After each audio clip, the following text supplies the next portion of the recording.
Halo anak-anak semua, hari ini kita akan belajar tema 5, subtema 1, pembelajaran ke-1 dan ke-2 dengan muatan bahasa Indonesia dan IPA.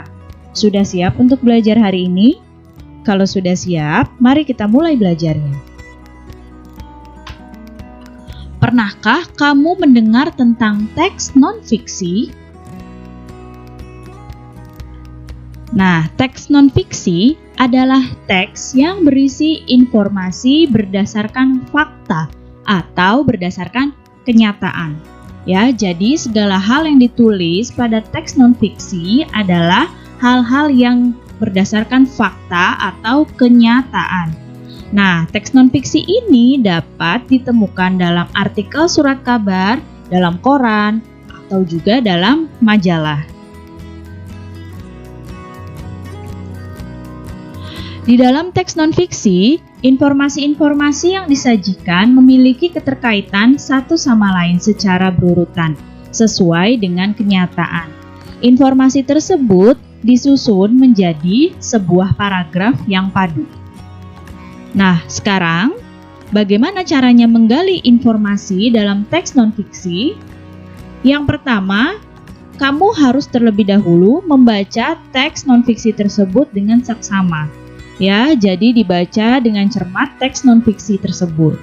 Nah, bisa dengan selanjutnya membuat dan menjawab pertanyaan berdasarkan teks non-fiksi yang dibaca.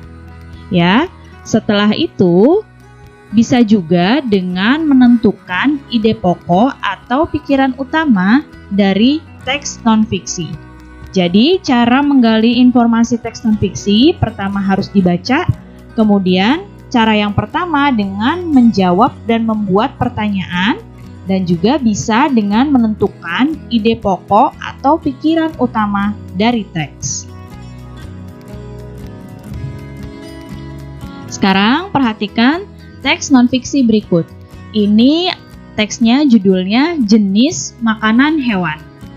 Nah, kita akan mencari informasi penting dari teks non-fiksi ini dengan cara membuat dan menjawab pertanyaan.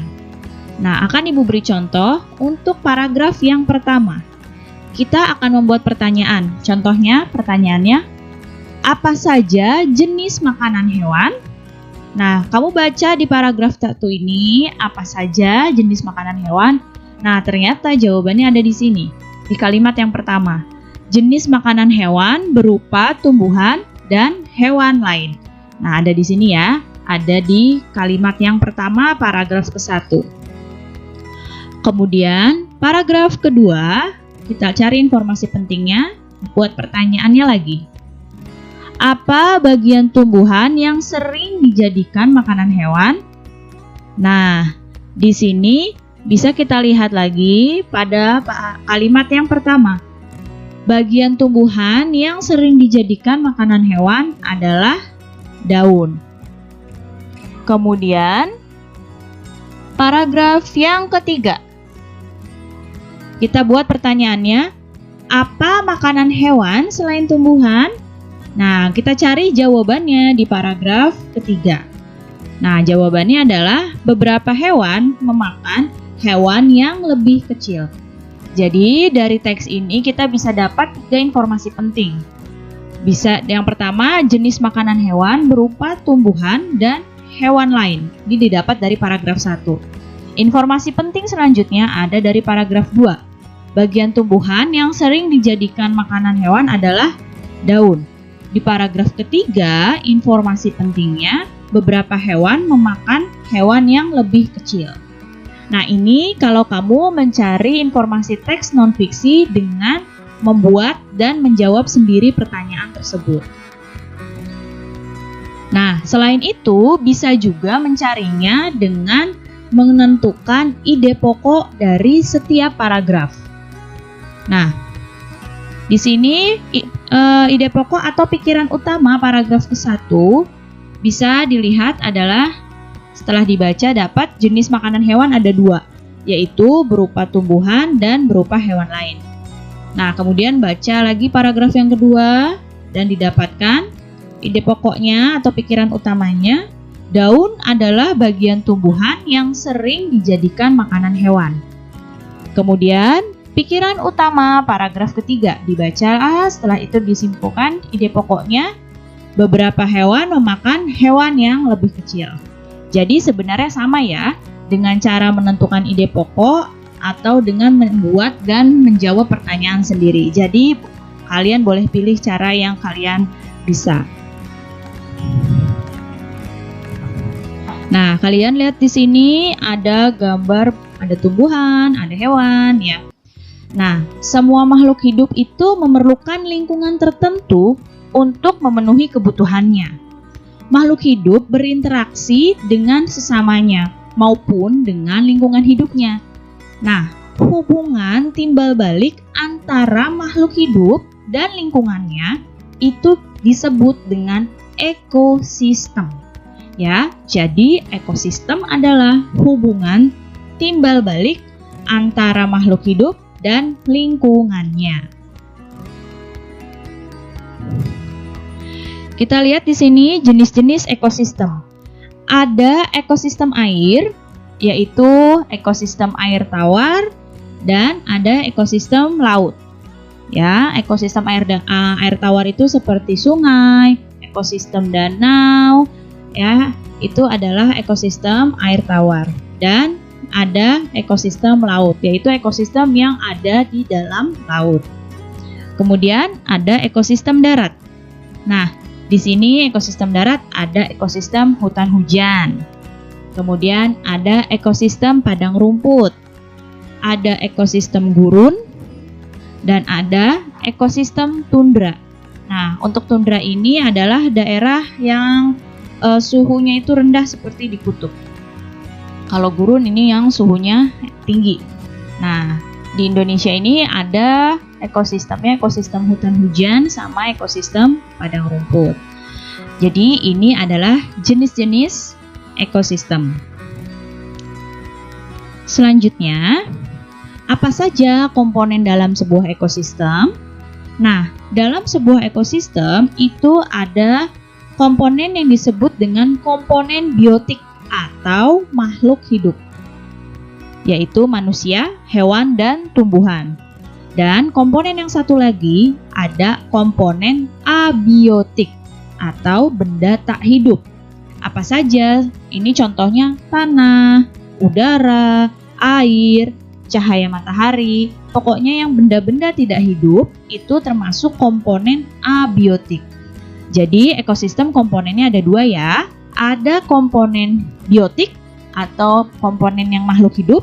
Ada komponen abiotik, yaitu komponen yang benda-benda tak hidup. Nah, sekarang perhatikan gambarnya. Di sini ada contoh ekosistem air tawar.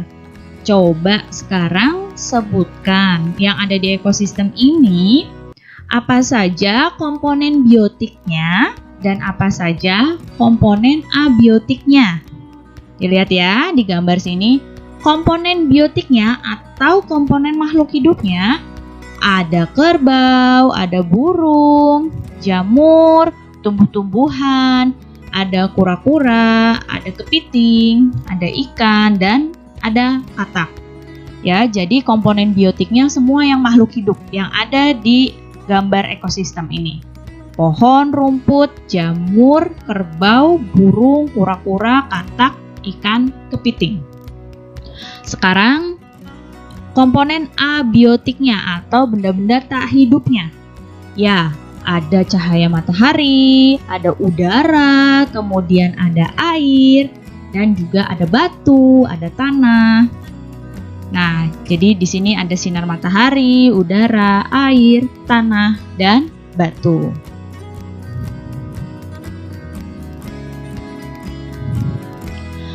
Dalam kehidupan, hewan itu membutuhkan makanan. Sama ya, seperti manusia, hewan juga butuh makanan. Nah, hewan itu tidak dapat membuat makanannya sendiri. Oleh karena itu, hewan memerlukan makhluk hidup lain untuk dijadikan sumber makanan. Setiap hewan mempunyai jenis makanan yang berbeda-beda. Apa saja jenis-jenis makanan hewan? Nah, ada jenis makanannya, ada tumbuhan. Nah, di sini pada tumbuhan, bagian tumbuhan yang sering dimakan oleh hewan adalah daun, buah, bunga, dan biji-bijian. Kemudian, hewan juga memakan hewan lain. Nah, biasanya hewan yang lebih kecil ini akan menjadi makanan bagi hewan yang berukuran lebih besar. Nah, di sini lihat ya, ada contoh kambing yang sedang memakan rumput, ya. Dan di sini ada bunglon, dia memakan serangga. Nah, di sini kalau tumbuhan bagian yang sering dimakan daun, buah, bunga, dan biji-bijian. Hewan lain, kalau makanannya hewan lain biasanya hewan yang lebih kecil yang akan dimakan oleh hewan yang ukurannya lebih besar. Setiap hewan memakan makanan yang berbeda-beda. Nah, karena berbeda-beda itu, jadi berdasarkan makanannya, hewan dikelompokkan jadi 3 jenis. Apa saja pengelompokan hewan dari 3 jenis ini? Yang pertama ada yang disebut dengan herbivora atau hewan pemakan tumbuhan. Kemudian ada karnivora, hewan pemakan daging. Dan ada omnivora, yaitu hewan pemakan tumbuhan dan hewan juga. Jadi pemakan segala. Nah, pada herbivora ini susunan gigi terdiri atas gigi seri dan geraham dan yang lebar dan kuat. Kemudian pada karnivora ini punya gigi seri, taring dan geraham. Dan atau bisa juga pada burung ini yang karnivora paruhnya tajam.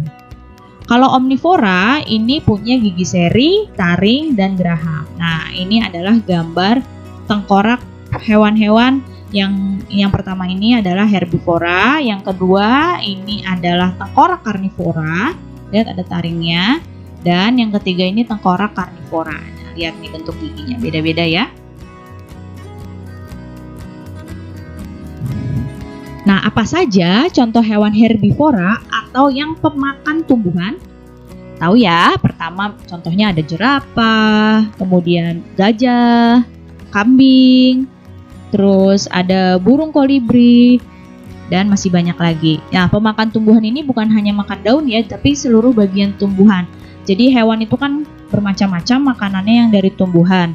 Nah, hewan yang asal makanannya dari tumbuhan itu disebut dengan hewan herbivora.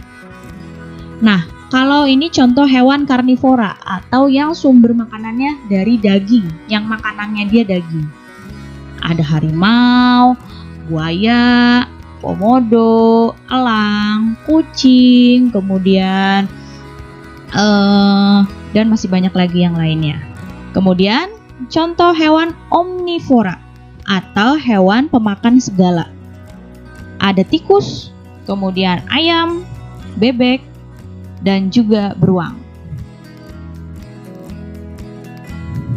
Baik anak-anak, cukup sekian ya penjelasan Ibu kali ini. Mudah-mudahan kalian paham dan mengerti. Terima kasih anak-anak semua, sampai jumpa lagi.